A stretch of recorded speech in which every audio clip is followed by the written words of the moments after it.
Hello, my name is Michael Uyttebroek, and I'd like to do a presentation on consciousness, thoughts, and meditation. I don't know if it happens to you, but it happens to me. When I start to read or reread a book by Billy, suddenly I discover stuff that I hadn't seen before. And I see it from a new light, a new perspective. And this is what happened. I was reading The Way to Live by Billy, and I suddenly came across some statements about consciousness, which I found very fascinating. And so this has been a motivation to do this presentation. So here we go. The purpose of this presentation is to shed some light on the attributes of consciousness. What is its innermost nature? And to motivate myself and others to strive deeper into meditation and to unburden the consciousness from the daily bustle of thoughts. Here is an excerpt from the Values of Ethics and Morals, an essay by Billy. The quote, "The consciousness is much more than is generally claimed by science, namely that it would form, perceive, assess, and consciously recognize and represent something as knowledge in the broadest sense of experiencing mental processes and states. Also that feeling, seeing, hearing, tasting, and much more and other things would be possible through the consciousness, which, however, is not true in this sense. Because the consciousness cannot create all these values itself, rather only perceive them and consequently only assess them. This is because separately, the corresponding sense organs in the brain, which first have to make the corresponding perception in order to then pass it on to the consciousness, are indeed responsible for the effective perception of all these factors, wherethrough only then the knowledge regarding what is perceived arises in the consciousness. And this is only possible because the creation energy really enlivens the consciousness. It is also this energy and power through which alone it is possible for the consciousness to form thoughts, which, depending on the type of thought, generate negative or positive swinging waves, which accordingly, in turn, have a disturbing or animating effect on the near and wider environment and on the life forms themselves.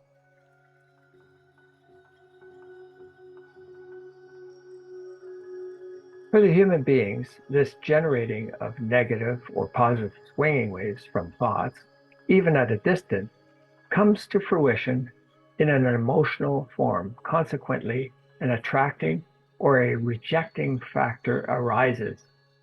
For example, a sympathy and friendship, or an antipathy, or even an enmity, as also joy and peace, and so forth, as also hatred, revenge, war, murder, manslaughter, etc. Depending on the thought forms, these have the really thinking or pseudo-thinking human beings, they have an effect on these human beings, indeed in such a wise that some become happy and cheerful or simply raised up, while others become sour, use Gewalt, become angry, furious, or psychically ill. Psychically ill precisely because the consciousness of the human beings are constantly negatively influenced by their own all-denying and confused thoughts, and therewith by the feeling world that arises from them. Because the human beings can form the power and energy of their consciousness into thoughts and their feeling states, it is possible for them to shape these negatively or positively and to exalt the value of them or to destroy them pathologically. So that was an excerpt from the Values of Ethics and Morals. by Billy. Now, from The Way to Live, the German English version, page 228, the original nature of the consciousness is pure and without burden. The consciousness is pure and is a block of awareness and is constantly alert and radiant, and at the same time intelligent, recognizing, reacting, and active. The innermost nature of the consciousness is the overall consciousness block, whose innermost essence of developmental change and of death remains just as completely untouched and immortal as the spirit, or new term, creation energy part piece. This nature is concealed in the consciousness and is obscured by the everyday bustle of thoughts and emotions through which the human being is not able to perceive it. But sometimes the thoughts and emotions are blown away as clouds are by a strong wind, whereby the inner values become free and visible. Then, under certain circumstances, moments are able to occur in which the human being obtains a view into them, which works as inspirations on the thinking, creating, perceiving, and researching consciousness. Such insights are thereby of varying depths. However, in each case, they brighten the human being's understanding to a certain degree and bring him, her, more sense and freedom.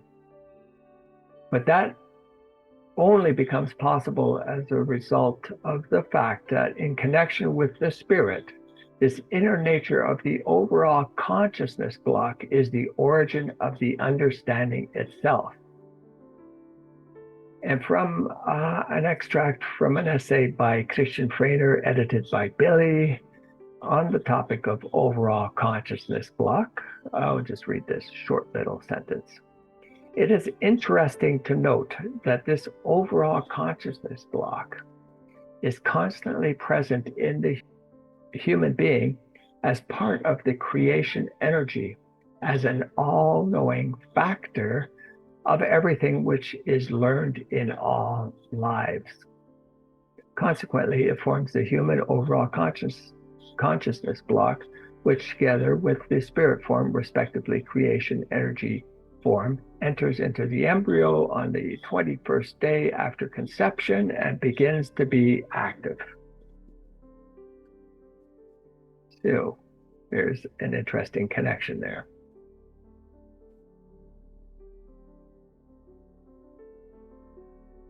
Now, the following is an extract from the book The Way to Live on page 180. He presents an opening statement that can be used before meditating, and he clearly points out the purpose and function of this statement. Quote, as a beginning to meditation, a meditative principle can be used. I bring my consciousness home. I let go of everything. I relax myself. With these 3 points, the fundamentals in every meditation are addressed, because with each individual phase of this 3-part meditative sentence, different important levels of meaning are addressed. So from The Way to Live, page 180. Bringing the consciousness home means that through the meditatively practiced attentiveness, it is put into the state of equalizedness and of calm abiding. Viewed and considered in the deeper sense, bringing the consciousness home means to really turn inwardly to the innermost realm of the consciousness, to put one's consciousness itself into one's own innermost realm, and to let it rest in its nature in purely assimilating and observing form, without letting it be influenced, that is to say, disturbed by intrusive thoughts. I let go of everything means to release one's consciousness from the prison of the steered or uncontrolled thoughts. which have the effect for the consciousness's calm abiding and in its innermost realm of a prison from which it must free itself. Once one has successfully left the prison of the thoughts, then one recognizes that all fear and anxiety, as well as the despair and all desires, only arise out of the all-embracing and stirring thoughts from which the consciousness must free itself. In the deepest levels of the consciousness, inspirations become free. Cognitions and certainty about the nature of one's very own self arising out of the growing understanding of the innermost part of the consciousness. It is this, the generosity of the quiescent abiding, which enables the human being to free himself, herself, and to let himself, herself slip away from being plagued and afflicted, and let himself, herself slip away from the burdens and unfriendlinesses of the everyday. I relax myself ultimately means to dissolve the tenseness of the consciousness, which is in constant uproar because of the thoughts, and to completely relax in the consciousness itself. It means to go into the nature of the consciousness, into the state of the absolute stillness based on the stillness itself. In this state, the total relaxation dissolves the prison of the thoughts, whereby the impressions and cognitions, as well as the inspirations and intuitions and so forth, find free access into the consciousness without being impaired through a controlled or uncontrolled form of impeding thoughts. And finally, in my own words here, a suitable meditation needs to be selected, of which there are many to choose from. There are meditations that involve the simple, the conscious repeating of a phrase to oneself, either silently or aloud, or repeating a sound, as is the case with the Om meditation, Om meditation. Alternatively, one can simply focus on the natural breath or on an object in the room, be it a flickering candle or a knot in the wall. There are countless, many more variations. However, the key to a successful meditation is to give the object of meditation one's full attention and to relax.